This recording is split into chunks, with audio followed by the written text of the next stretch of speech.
Hi යාළුවනේ ඔයගලන් ආදරෙන් පිළිගන්නවා ස්ටෝරි විත් යවි YouTube channel එකට. ඉතින් ඔන්න මම අද ඔයගලන්ට අරගෙන ඇවිල්ලා තියෙන්නේ අద్භූත වෙල්ල කියන කෙටි කතාවේ දෙවෙනි කොටස. ඉතින් වැඩි කතා නැතුව අපි යමු වීඩියෝ එකට. අප නැන්දාගේ නිවස වෙත පිය නගන විට රාත්‍රිය උදා වී තිබුණි. පොලීටත් මටත් කිරිවීදුරුවකින් ඇය සංග්‍රහ කරන්නට විය. කෑම මේසයේදී නැන්දා අප සමග කතාබහ කිරීමට පෙළඹුණේ එවිටයි. නැන්දේ අද පිරිමි ළමයෙක් අපිට හම්බුණා. එයා මෙහෙ එක්කෙනෙක්ද නැන්දේ? මම විමසුවෙමි. මෙහෙ ඉන්න කිසිම කෙනෙක් එක්ක කතාවට යනවා හැම නෙමෙයි. තේරුණාද? ඇගේ වදන් මදක් සැර පරුෂ විය. රාත්‍රියද උදාවිනි. රාත්‍රියේ අඩනින්දේ සිටි මාහට එක්වරම ශබ්දයක් ඇසීමත් සමග මා තිගැස්සී අවදි වුනිමි. අන්ධකාරය ලොව වෙලාගෙන ඇති මෙවන් මොහොතක ආලෝකයක් වශයෙන් තිබුණේ ජනෙල් කවුළුවෙන් ලා පැහැයට බැබලි සඳින් වූ එළිය පමණකි. විටින් විට මුහුදු රළේ හඬ ඇසෙන්නට විය. ශබ්දය කුමක්ද යන්න වටහා ගැනීමට ප්‍රථම නැවතත් එම ශබ්දය මා සවනත කෙරෙහි ළඟා වන්නට විය. එය ඇසුනේ පහළින්ය. ශබ්දය කුමක්දැයි නොදන්න නමුදු ඒ පිළිබඳ විමසා බැලීමට මගේ සිත ඉඩ දුන්නේ නැත. සියල්ල අමතක කර දමා නින්දට වැටුණ මගේ සවනත මෙවර ගැටුණේ වේගයෙන් දොරක් සෙලවෙන ශබ්දයයි. තිගැස්සුණු මාගේ සිතට එක්වරම සිහියට ආවේ මගේ පුංචි නැගණිය වූ පොලී. ඇයි පිළිබඳ විමසා බැලීමට ඝන අන්ධකාරය මැදින් මා කඩිනමින් පා තැබුවෙමි. ඒ අතර පහළ තට්ටුවේ දොර විවෘතව පැවති අයුරු මා දුටුවෙමි. මුහුදු සුළඟට දෝ ඒ සෙලවෙමින් පැවතිනි. රා වැටෙන්නට ළඟාවීමට වන් තරප්පු පෙළට රාත්‍රියේ පය තැබීම එතා යහපත් කරුණක් නොවූයේ එයින් නිකුත් වූ අමිහිරි ഘോഷාව හේතුවෙනි. කෙසේ හෝ දොර අසලට විත් එය වසා දැමූ මගේ සිත සනසුන් සුසුමක් හෙළුවේ එවිටයි. වහාම පොලිහුන් කාමරය වෙත පියමැනි මා ඇය සුවසේ නිදනු දැකීම සතුටට කාරණයක් විනි.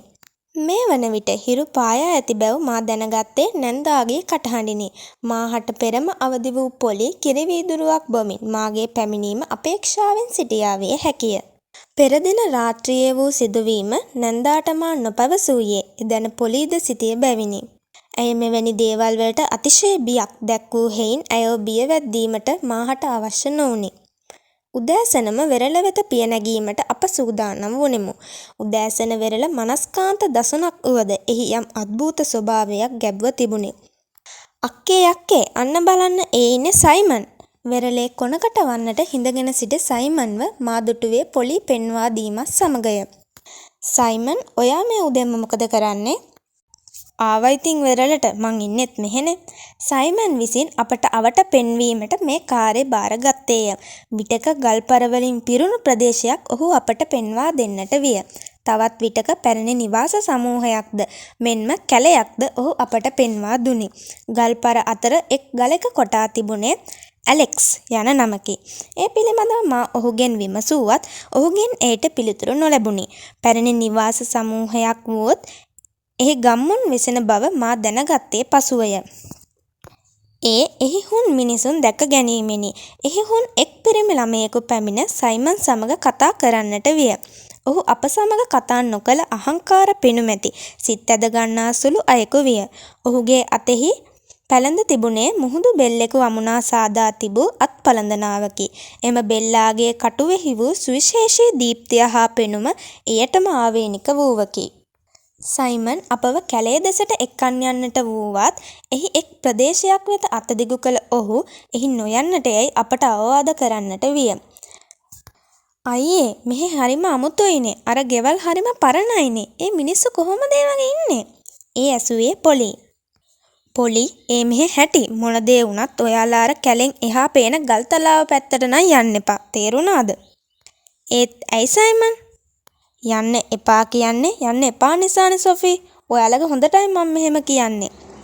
අනේ මන්දා මේ රහස් ගොඩක් සැඟවිලා තියෙන බව නම් මම දන්නවා. මට මෙහෙ හරිම අමුත්තක් දැනෙනවා. ඒත් මන් දන්නේ මොකක්ද කියලා. සිතෙහි යම්කිසි චකිතයක් වූ මා පැවසුවෙමි. ඒ වන විට වෙරළ අසලට ගොස් සිටි පොලී එහි යමක් සිදු කරනවා දුටුවත් සයිමන් සමග සිට කතාබහ හේතුවෙන් ඒ පිළිබඳව වැඩි අවධානයක් මාහට යොමු නොවුනි. එක්වරම කෑ ගැසූ පොලී බියෙන් සලිතව මුහුද දෙස බලා සිඳින්නට විය.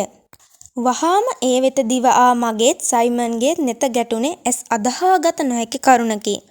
ඒ මුහුදේ සිට ගොඩගසා තිබූ ශරීරයේ අඩක්ම පිලිසී තිබූ යමෙකුගේ සිරුරකි. ඒ කෙතරම් භයානක වීදයත් මගේද සිහිය නැතිවීමට තරම් කම්පනයක් ආවේය. වෙරළේ වැතිරුණු මගේ ගතම පණ නැතිවන්නට විය. ඒ අවස්ථාවේදී සිහිනෙන් මෙන් හඬමින් සිටි පොලිගේරුව පමණක් මගේ දැසේ සටහන් වුණි. මා දැස් විවර කරන විට මගේ ඉදිරියේ සිටියේ සයිමන්ය. අම්මේ ඇති අන්තන් සොෆි මම හොඳටම බය වුණා. ඔයාට කරදරයක් නෑ නේද? කෝ පොලි අර ඉන්න පැත්තකට වෙලා වාඩි වෙලා එයා හොඳින් සොෆි ඔයා බය වුණාද? ඔහු විමසන්නට විය. බය වෙන්නේ නැද්ද සයිමන්? මං ඒ දැක්කේ හීනයක් නෙවෙයි නේද සයිමන්? අර මිනිය ඒ බියෙන් සලිත වූ මාගේ මුවින් පිට වූ වදන් මහත් බැරෑරුම් විය. ඒක ගැන දැන් හිතන්න එපා සොෆි. ඔයාලා දැන් ගෙදර යන්න ඉක්මනට. මාගේ දෑතින් අල්ලාගත් ඔහු මා හිඳහුන් තැනින් නැගිටුවා පැවසූවේය. කිසිවක් සිතාගත නොහැකි වූ මා පොලිද රැකින ඉක්මනින් නැන්දාගේ නිවස කරා පිටත් වුනෙමි. පොලි ඔයා බය වුණාද කෙල්ලේ? ඒක ගැන දැන් හිතන්න එපා හාඳ. ඒක හීනයක් විතරයි. පොලිගේ සිත සැනසවීමට වෙනත් වදන් මා තුළ නොමැති විය. මොකක්ද අක්කේ මෙහෙ වෙන්නේ? අනේ මට මෙහෙ ඉන්න බෑ අක්කේ. අපි අම්මා ගාවට යමු. මට අම්මා ඕනේ. දෙනෙතේ කඳුළු පුරවාගත් ඈ මා දෙස බලමින් හඬන්නට විය.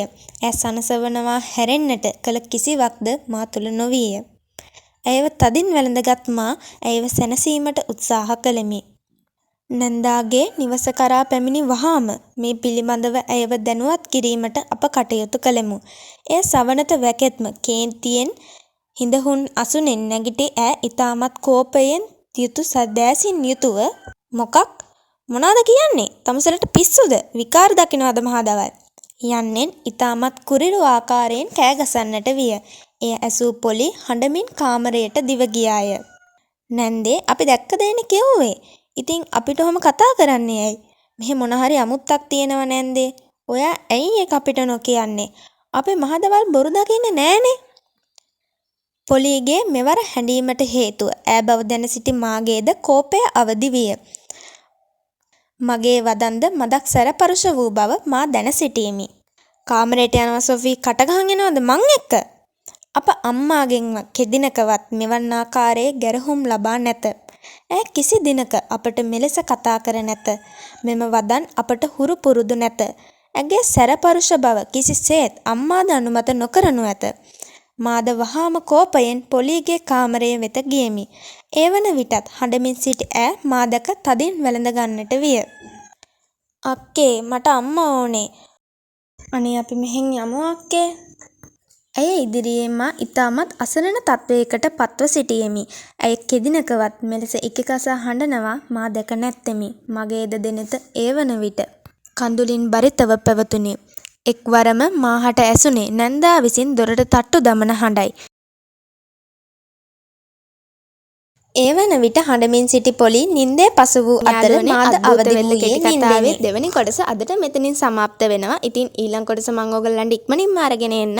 ඉතින් ඔයගලන්ට මගේ වීඩියෝ එක හොඳයි කියලා හිතනවා නම් ලයික් කරන්න. ඒ වගේම ඔයාලගේ අදහස පහලින් කමෙන්ට් එකක් දාන්න. ඒ වගේම මේ වගේ වීඩියෝ දිගටම බලන්න මගේ channel එක subscribe කරලා තියාගන්න. ඉතින් යාළුවනේ මම අදට ගිහිල්ලා එන්න. bye.